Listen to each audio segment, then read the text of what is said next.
I don't like how some mobile game icons are just a bit basic, so here are 3 games that I think need an update. Now I can imagine an alligator shower would be quite dirty, especially if it's in the sewer. So I'm going to start with this background of some dirty tiles. Okay, now I need a crocodile. I've found this image of a very straight standing one. So I'm just going to select the whole thing. I don't actually need this guy's head, so I'm just going to unselect it. Okay, and I'm just going to place him over here. It's now time to find him a new face. This fellow looks really happy, but sadly I'm gonna need to borrow his face. I just need to unselect his body from the selection. It needs flipping, so now I can just place him on top just here. This needs cleaning up, so I'm going to start by removing this part up here. Okay, now it's time to get rid of that double chin. Let's just make that disappear. With a low opacity eraser, I'm gently smoothing this area out to make it harmonized. We're missing a shower machine thing. This is the cleanest one I could find, so let's put that up here. Because I make all my designs as realistic as possible, I'm gonna need to give it a shadow, along with the crocodile as well. So if you ask me, the white here just looks a little too clean, so I'm gonna go ahead and pick like a nice green color. And this one looks good. I'm gonna use the color blending mode to add that nice green hue to it. Let's just turn the opacity down. Cool. So the Disney logo is on the original icon, and for copyright reasons, I'm not going to use that logo. I mean, have you heard about some of their lawsuits?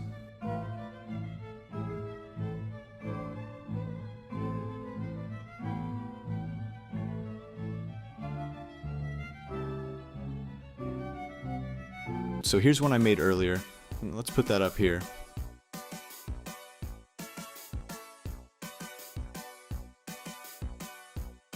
To make slither.io realistic, I'm gonna need a worm.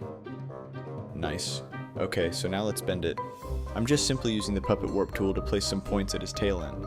And I'm gonna just drag this down here. And this over there. Now where do worms live? In dirt, so it's only appropriate I grab some for the background. Just gonna clip this to the icon shape. So for extra realism, I'm going to add a nice little shadow behind this worm. That should do it. To make it more exciting, I'm going to add a slight blue tint to the dirt, just like this, and I'm going to blend it in. And to finish this off, I'm going to turn down the opacity.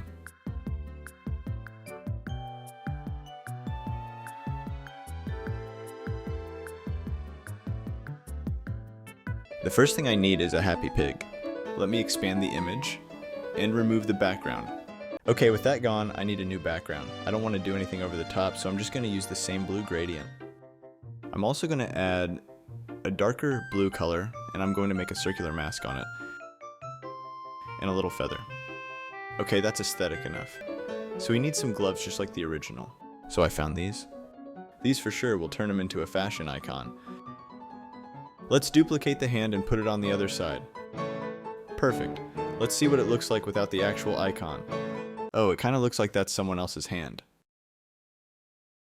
Now for the coin. This pig looks kind of British, so I'm going to use a British pound coin. Would you like a bottle of water, mate? Let's just slide this into place. Some of these fingers should be behind the coin, so I'm just going to cut the tip off this one.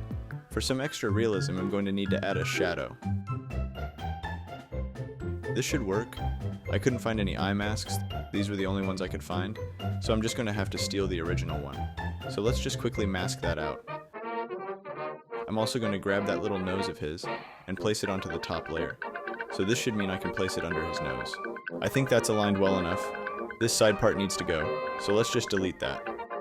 Now you're probably thinking those eyes are unrealistic, so that's why I've got this. I'm just going to cut out his eye. And let's just drag this over here. It needs enlarging. Okay, finally I just need to duplicate it and put it on the other side.